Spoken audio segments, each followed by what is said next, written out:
Good morning, everyone. I just said I really would like to continue this because it's very nice to have a recap, to have nice guests, and really talk about, this IAA Mobility here at the Munich Fair.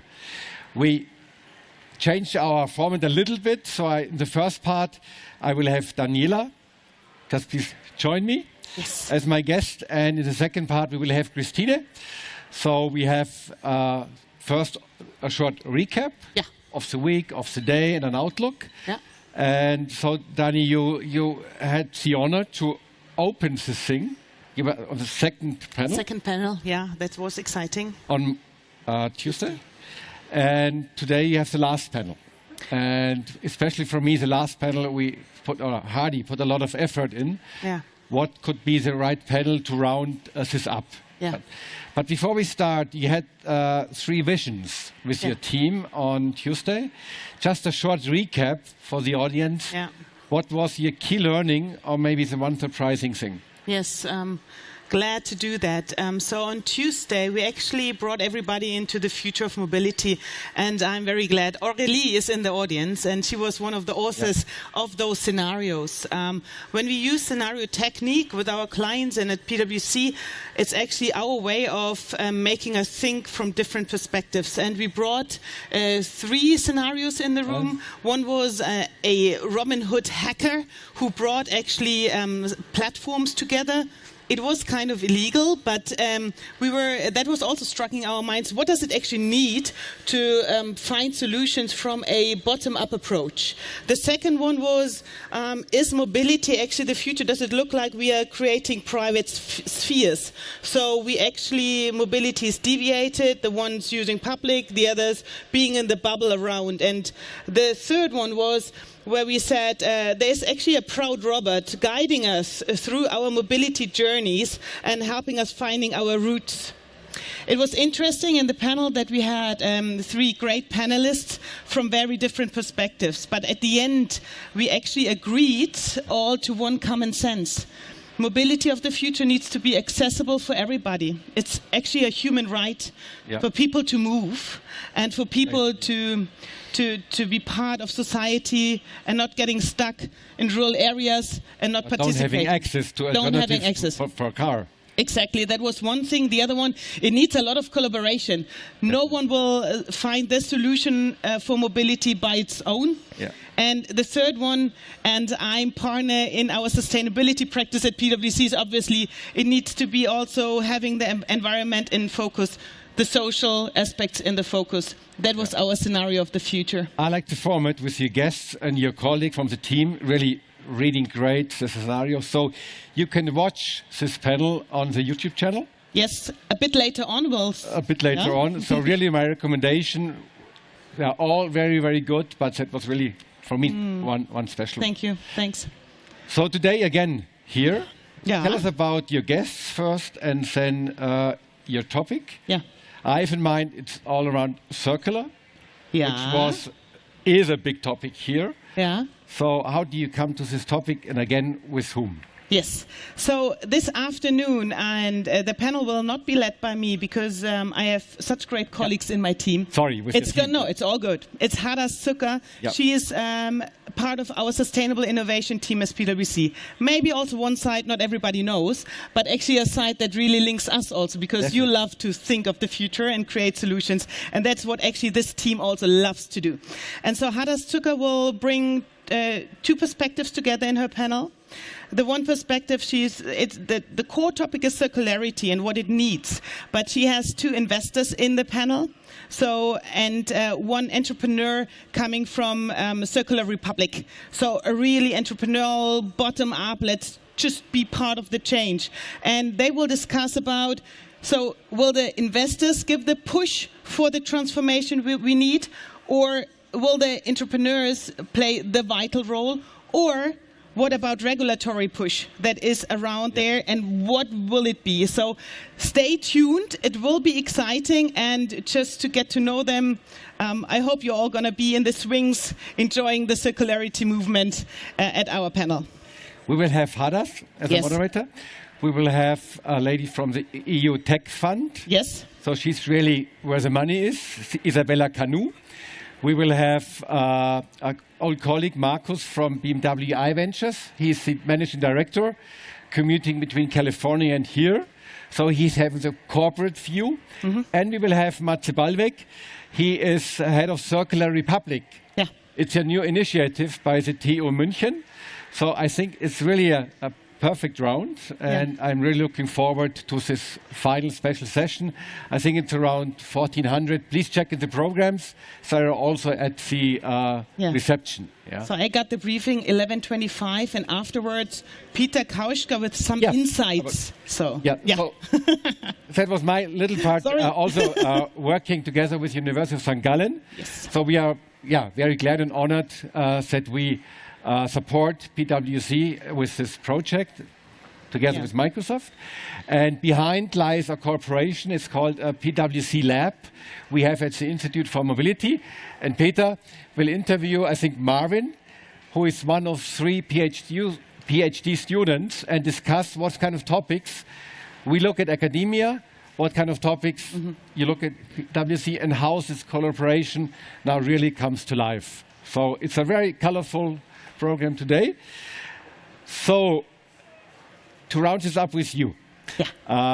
You spent Tuesday here, you went around, we had a lot of discussions, we had like a lot of informal meetings. Last night we had with Annabelle Women in Mobility here. So it was a networking night.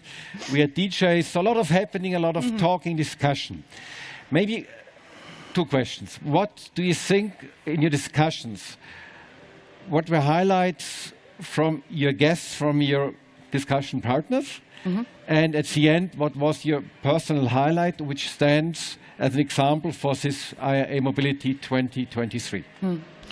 So answering your first question, what were like the common themes that I had in my conversations? It was a lot about change that needs to happen in an innovative way. I also see that there is that dilemma in terms of sustainability needs to have a prior focus, but can we give, how much space can we give, and do we give sustainability topics and the change? That was what I experienced a lot in my discussions. What is also, can there be a consensus in how we move? And that was also what I experienced. Maybe it's not needed. Maybe it's just needed to find solutions that make a change in each and individual space of mobility. Let's not wait for the consensus to be found, because mobility is so complex that and waiting is not the option we have at this point in time when we think about the planet and our future. So that was one bit, and I find it also a lot of curiosity about what's going to happen. I find it interesting to move around and see people explaining their nitty-gritty technologies in such a pleasant and inspiring way that it really fascinated me, and I was just glad to browse around and see that spirit of change. The highlight... I had a very nice quote, I don't remember, I think it was Jonas. Or he wrote, "It's less steel, more content." It's a little reflecting what you just said. And you asked about my highlight, like in terms of also what reflected actually what my highlight is the huge sense of collaboration that I experienced during the entire time. Also what we do here with Uni St. Gallen, with Microsoft, with actually everybody around here, and reflected. I'm coming from Erlangen, so it's Franconian proud here a bit. It's Schaeffler around the corner. And I find it fascinating that Schaeffler now puts out the robot shuttle, and I could name a lot of other examples, but this is just maybe a bit to my heart, because I have lots of friends working for Schaeffler, and they were in the diesel quite shaken up. Like, what is our company moving towards? And now I'm very happy that I see Schaeffler collaborating with Mobileye and VDL to create future. And so this is hopefully inspiration for many. Let's create the future we want to see, so let's move what moves us. That's great. Any questions from your side? We have our micro. Now it's your chance to have Dani. Not only today, so I'm approachable also. We'll be around. So, you know, I'm a curious guy, so one last question. You showed something like a laboratory, not with us, but Yeah.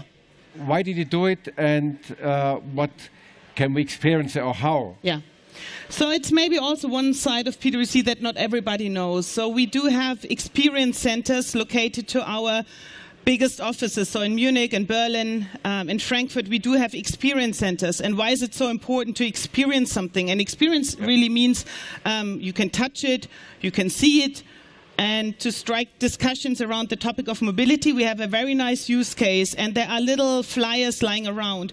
Please. So Aurélie, yes. Aurélie is actually the person to go to, or those little thingies, and book your slot in our experience center. It's a showcase also showing a robot shuttle, and the app that brings you across.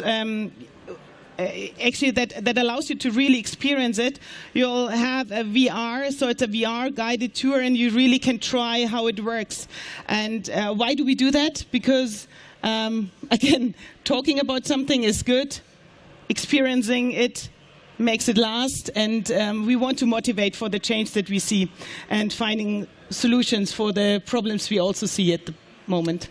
Perfect. So it's not ending here, but it's continuing with these kind of initiatives. Yeah. Dani, thanks a lot. Enjoyed the week with you. Yes, thank you. For the rest of the day. If you have questions, you will still stay with us on the other side. Yeah. So thank you very much. And it is a pleasure. And it's just one word from my heart. I want to say thank you to all the team and to you and to Microsoft that we created this space, this very moving space. And it was always a nice place to come to for hopefully many. And I just want to say thank you to the entire team behind that, because that's the applause to the team. Dani, thanks a lot. And Christina, we'll need to catch up, because women in mobility, I think that's also so great that it's getting more and more. Thank you. So, dear women in mobility, thanks. Christine, join me. Danke. Very good and nice to see you. Thank It's you. for me very special. We know each other for some time. I will discuss later. So in the second part, our idea is a little bit, to look back, to look at today, and maybe a little bit to the future. And it's all about experience. I think that's really the big word. And I know a little secret I will disguise, but when was your first encounter with this, at that time, IAA, not being here, but in Frankfurt? Please tell us. My first encounter was during a student job. It was 2003. I was 21, presenting the golf. But it was my first encounter with an event. And I got inspired about how people are excited to see products and to test products. And this, I actually changed totally my career idea. Yeah. I think that's really cool. Like 20 years ago, really being here, explaining the cars. And we met first during the pitch, when it was clear that different cities in Germany could apply to create a new IAA, to put it on a new level, to reinvent it. And you were in the pitch team. I had the honor to support in the background as pitch doctor, so we got us well known. And in this process, how was it for you? And what was the one thing which really helped us here in Munich? In the end, it was a race between our capital, Berlin, and Munich, and we won. What was the one thing, and how was this experience? Because it was like politicians, I think it was also for you, interesting new experience. Yeah, definitely. We got the request for proposal from the VDA in November 2019. And we were quite surprised about the content, because they were asking us to bring mobility to the people, totally changing their concept. And we were like, do they really mean it? From a car show to something else? But they really meant it. And we were asked to adapt the concept to bring the mobility to the people and how we bring it into our city. And so we were thinking about, where has it to happen? It could not be in the halls here. So we decided to bring it into the inner city, into our best spaces, locations, as Marienplatz, Königsplatz. You also seen it, the open space, because mobility is a topic for everybody. We all know it. There are different opinions how mobility can change. There's actually a big discussion how the mobility of the future will be. And I think, as you said, experience is so important. And people having good experience change their behavior. And to have a new kind of mobility, we have to change our behavior, but it just can only happen with experience. And so we offered our best places with the city of Munich. And actually the VDA was quite excited when they said, like, if you offer these places, we go to Munich. And we think this is the right city because also of our universities, of our industry, of the startup ecosystem, which is in Munich quite big in mobility. And so we had the chance to try it for the first time in 2021. I always say, personally, it was a good decision because Munich is a hotspot for future mobility, at least in Europe. Anybody of the audience who has been in Frankfurt and now Munich, just raise your hand. We have the comparison. Okay. Please join us, maybe, and to tell us your experience, really, how you think how this developed. This was November. I think the pitch was in January. January, so this is really wild, right?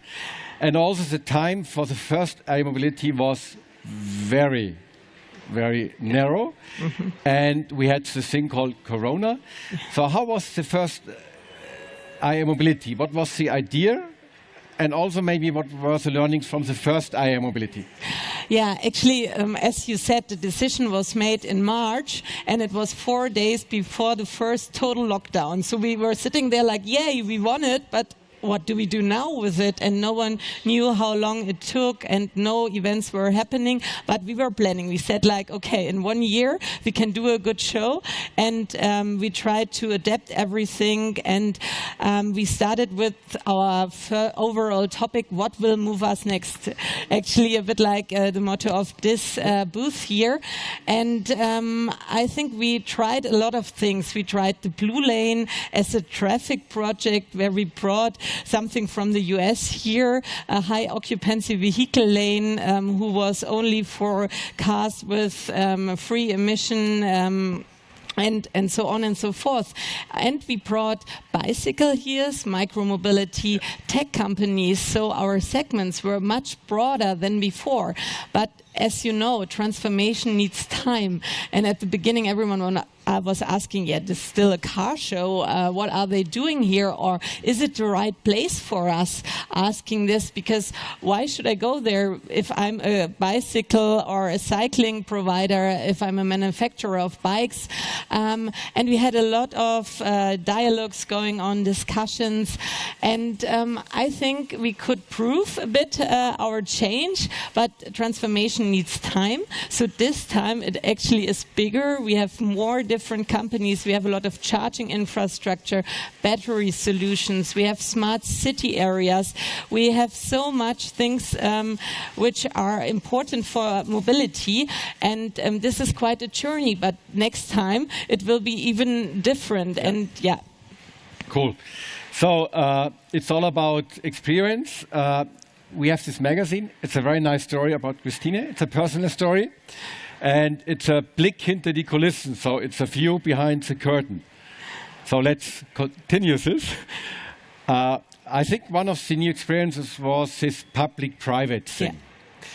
How was it for you? Did it change in the time? Because, not everybody said, hurrah, welcome.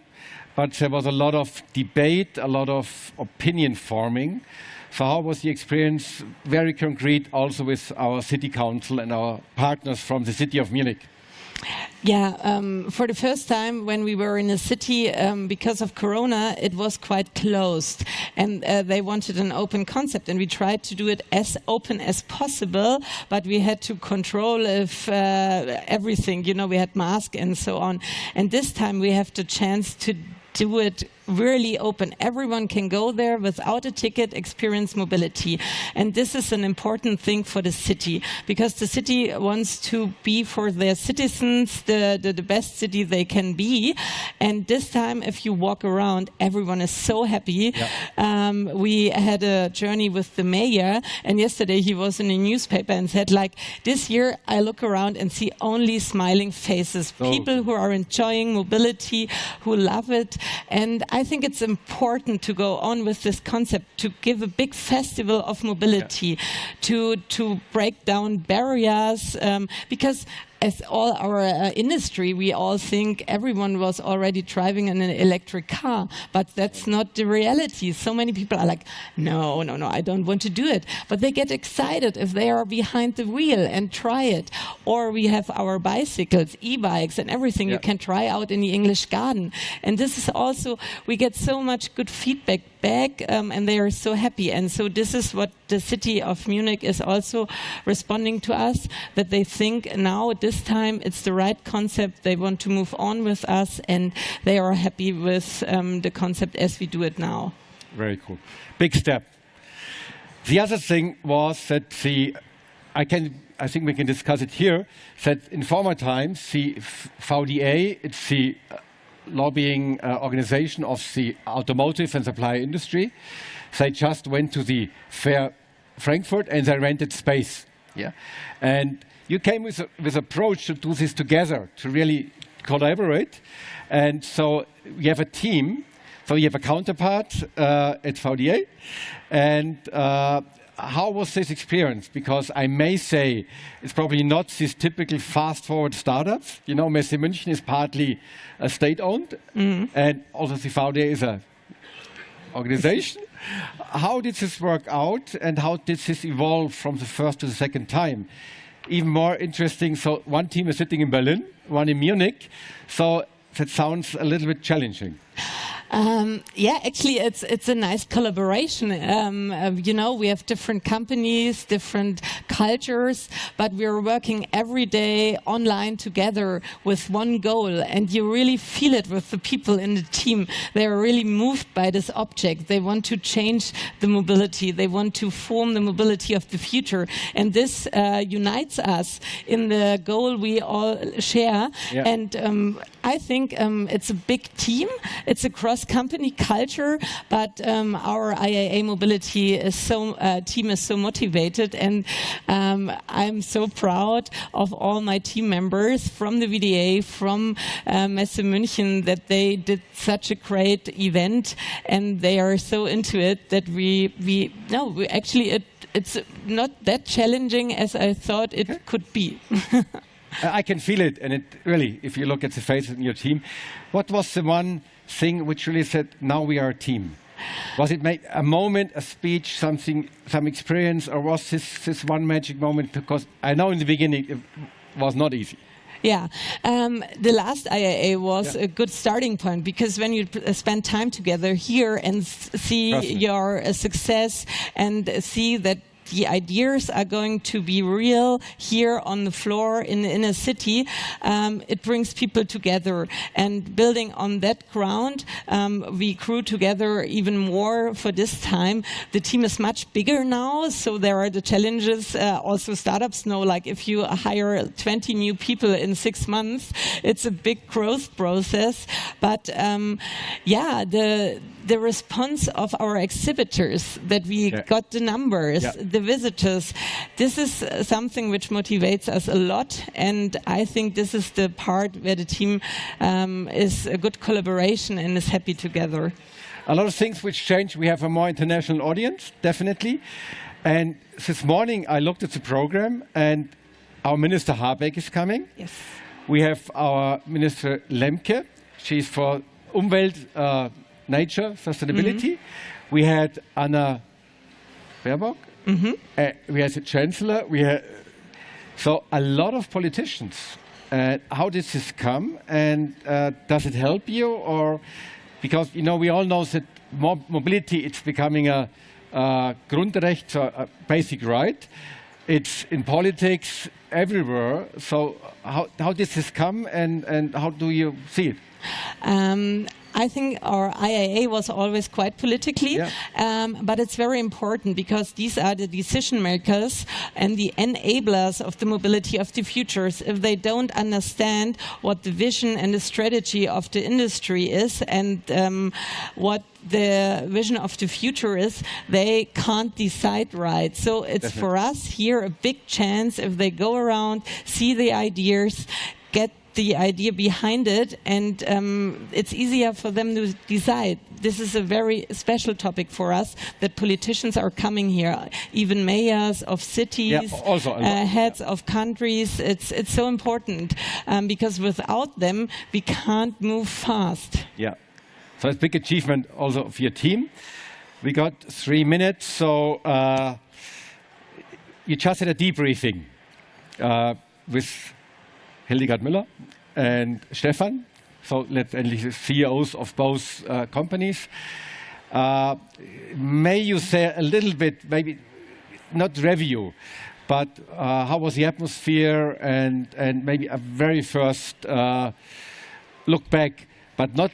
It's not over. We are here the whole day. We have a great program, and don't forget, on Saturday and Sunday, there's an open space all around, And your experience will not be complete if you not go downtown. I will be there tomorrow. But the very first, let's say, review, how was it? And what did you discuss? The atmosphere was very good. We were very happy because the IAA Mobility is so international now. We have 50% of our exhibitors are from outside of Germany. We have a big variety of different segments, as I said, from technology to automotive, to suppliers, to cycling, micromobility, cities, and so on. And also the visitor numbers represent we reached our goals even higher than our goal. And I think this will go on like this. And so we are very happy. We have a good media reach. We have a good response from everybody. So actually, we are all happy. It was a good atmosphere. We are looking forward to this day, but also to the weekend, because I think at the weekend, the public will really enjoy the inner city, trying, testing, enjoying and living mobility in the inner city of Munich. And we will have the best Bavarian white blue sky until Sunday. Yes. So that helps also. Let us have time at least for one question.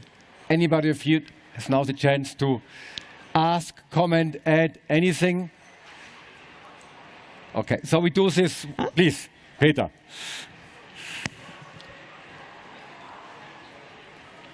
First of all, Christine, congratulations. Great event. And as we only have 1 more minute, what will IAA Mobility 2025 look like? Will it be any different?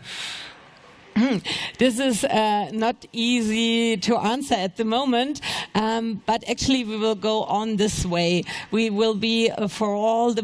We would like to create a mobility community. This is our overall goal, and I think we set a stone for it. We set the ground, and we want to invite everybody who's responsible in the field of mobility to be a part of the IAA Mobility and experience this great connection and collaboration. And as you said in the first part of this meeting, it's all about collaboration. We can't change or create the future of mobility on our own, only in the single industries. We have to do it together, and this is what we are going to follow. Okay. I may ask the last question. What was your one single personal subjective goosebump moment this week? When did you say... Yeah, for me it was the conference opening in the morning, because it's always like you have a stage, you have 1,000 chairs there empty, and then it fills up, and it was we had 1,000 chairs, but we had 1,200 people standing there listening to the content of the people on stage, and this is always a moment when you're like afraid, will there be people interested in what we are doing? And then if it goes and comes to life and you see this is always always a goosebump moment when everything starts. Thanks for sharing this moment. Big applause to Christine. Thank you. Thank you. Yeah, and I also have goosebumps just from your explanation. Thank you very much for the lovely morning briefing. And dear guests, we will continue on the stage at 10:15, and we have guests here from Carbonify. So Mark Cousins and some of his colleagues are going to talk about the necessity of funding in mobility. Don't miss that. In the meantime, use our coffee bar, get a coffee, refresh yourself, and then find yourself some seats and swings in our plenary. Thank you and see you later.